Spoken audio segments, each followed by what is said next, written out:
Hi guys, Signals and Kittens, and welcome to the AINIRO Magic Show. So in this video, I'm going to show you how you can move from a use case to working software with zero coding. Now, a use case is basically a formal description of what you want to occur. And it's actually based upon natural language and something typically a program manager or Scrum Master or the business parts, the non-software development parts of your organization typically provides to the developer, at which point the developer implements the use case, which is a specification for something that the company wants to occur within the software.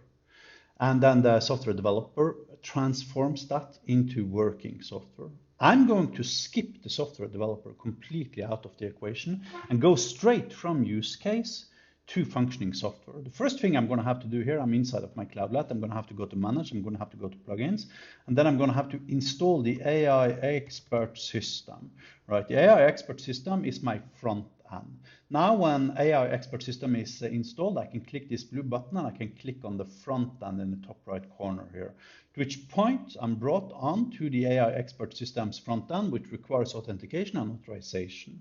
So I have now installed my AI expert system, which allows me to query my models, whatever those models happens to be. Here you can see a shopping cart demo. I installed it in one of my previous videos.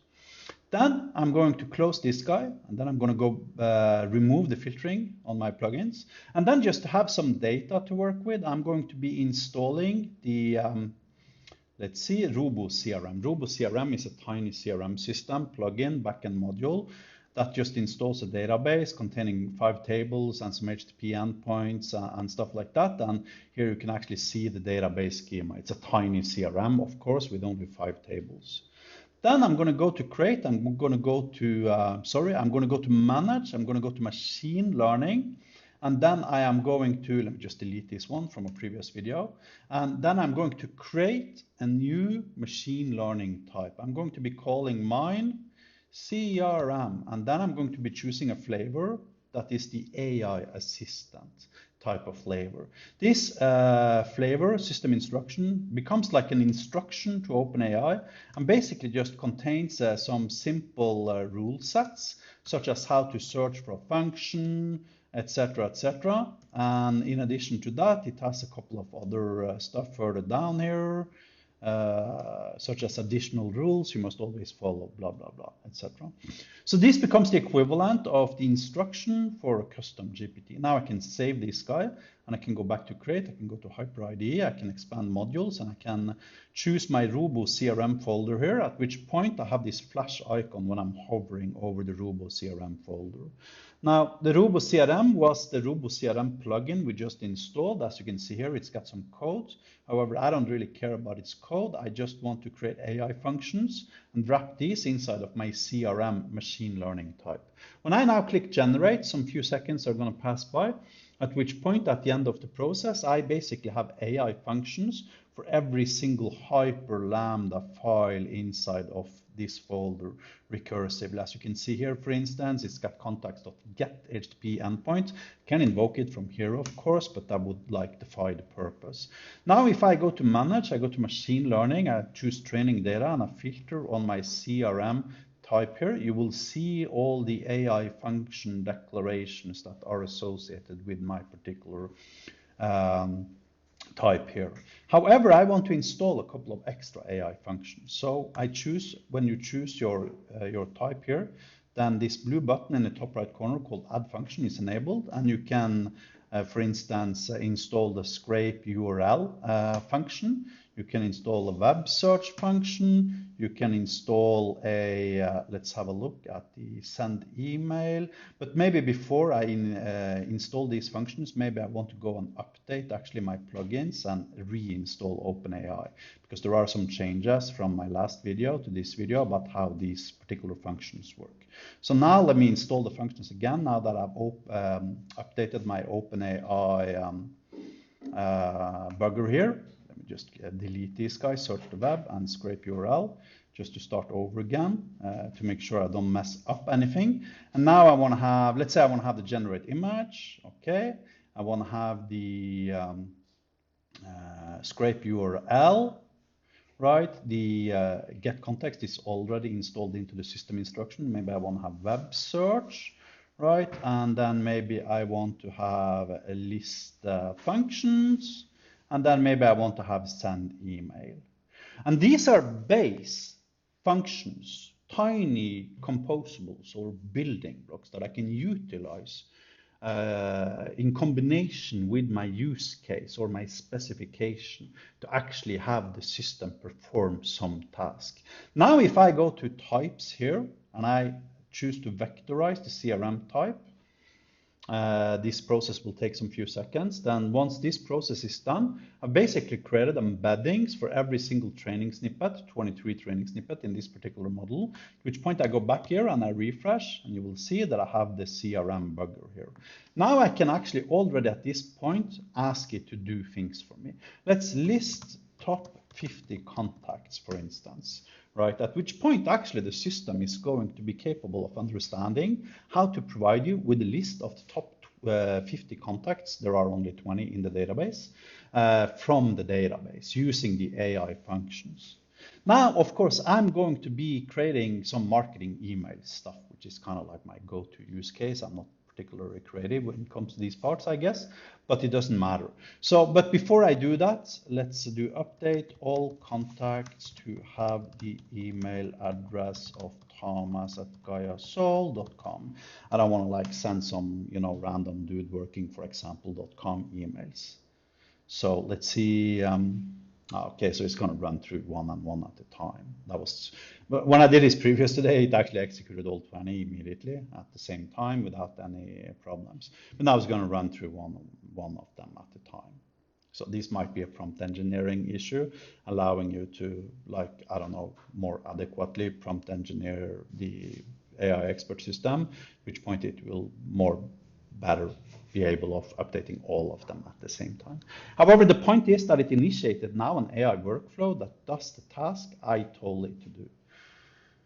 Hopefully it's going to work. It looks like it might be locked here. So let's just refresh it. List top 50 contacts and start over again. And now let's tell, as you can see, it came down to like Charlie Davis and then from Diane Evans. Update from number 6 and out, all contacts such that they have the same email address, being thomas@gaiasol.com. And then I can cheat a little bit, return this in one go such that I can execute all functions simultaneously. Hopefully that's going to work.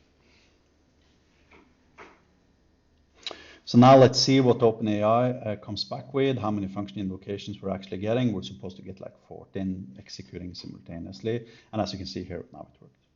So now if I list top 50 contacts, you will see that basically every single one of my contacts has the email address of thomas@gaiasol.com, which implies I can like safely send them emails without, some random dude on the internet gets my email address. So now I want to create my business logic. This is the point in time when you take a use case or a specification for a software system and you turn it into working software. If I now go to training data here, now I choose my type CRM and I choose add here, then I have cheated a little bit because here I've got a training snippet with a prompt of send marketing email and the content being this thing. And basically what this does, it's a use case, it's a specification for a functionality for my software system. Basically, if the user asks you to send the marketing email, you will need to know what contact to send it to and which account the contact belongs to. Ask the user what contact he wants to send the email to for them to find the contact. When you have the contact, you can use the contact's reference to the account to find the account. When you know both the contact and the account, proceed to scraping the account's website using the website URL you found from the account and create a personalized sales email trying to get the contact into a meeting with us to discuss AI chatbots, AI assistants, and custom AI solutions solving specific business requirements you anticipate they might have as you scraped their website. Create use cases relevant to the account's verticals as found when you scrape the account's website. show the email, blah, blah, blah, etc., etc. Save, click back to types. I now vectorize because I now have one additional unvectorized training snippet here, which point I can refresh here now just to simulate starting a new session. List top 3 contacts. And now comes the part where I actually have working software. I want to create a marketing email for all 3 contacts. And watch carefully now. To create a personalized marketing email for each of the 3 contacts, I will need to scrape the website of the respective accounts to gather relevant information. Here are the steps I will follow. Scrape the websites of Microsoft, Apple, and JP Morgan. Create personalized email for each contact based on the information gathered. Show you the email for approval before sending them. Let's start by scraping the website of the accounts. I'll now scrape the websites of Microsoft, Apple, and JP Morgan. Microsoft, done. Apple, done. And then let's see further up here. JP Morgan, done. I have successfully scraped the websites, blah, blah, blah. Email for John Doe, Microsoft. Unlock your potential with AINIRO, with AI solutions from AINIRO. There, John, I hope this email finds you well. I'm reaching out to introduce you to AINIRO's cutting-edge AI solutions that can help Microsoft enhance productivity and drive innovation. These words are taken from their websites. Our AI chatbots, blah, blah, blah. Microsoft 365 integration. Enhance your Microsoft 365 suite with AI-driven, blah, blah, blah. Book a meeting with AINIRO. Jane Smith, Apple. Hi, Jane, I hope this email finds you fine. Key benefits, Apple Intelligence integration, AI-powered customer support, innovative AI applications, blah, blah, blah. Book a meeting with us here. Then Alice Johnson, JP Morgan, right? I hope this email finds you well, Alice. I'm reaching out, blah, blah. AI-powered financial insights. JP Morgan, of course, are doing finance and stuff like that. Enhanced customer experience, operational efficiency. These are like buzzwords taken from jpmorgan.com. And now these are the emails. Okay, send the emails.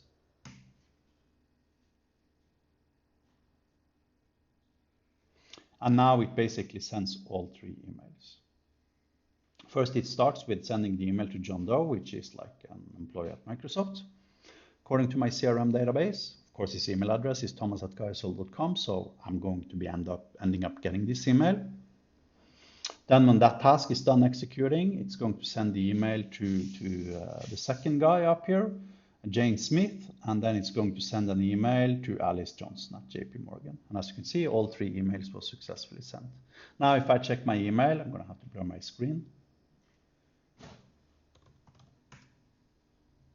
You will see here I have one email. There, John, Microsoft guy. I got another one for the other guy at Apple. I got another one for the third guy at JP Morgan. Now, I want to emphasize what I did. I created a VSS training snippet that basically kicks in if I search for this. If I ask my system, I filter on VSS and I choose a type CRM here and I write send marketing email. As you can see here, it kicks in on this training snippet. So it passes this in as context to OpenAI. This becomes an instruction to OpenAI about how it is supposed to handle my specification, my use case. At which point OpenAI will try to find whatever accounts I want to send emails to. If I start over here again, and I just say send marketing email, right? And then let's find some person in my database, SQL Studio. Actually, you know what? Okay, to send a marketing email, I will need to know the contact you want to send it to. List top 5 contacts sorted by name. Alice Johnson, okay. She works at JP Morgan, so let's choose number 4. Send it to number 4. Now it's going to send a marketing email to this Diane Evans girl that apparently works for the Wall Street Journal. I will proceed to find accounts. I think it might have stopped.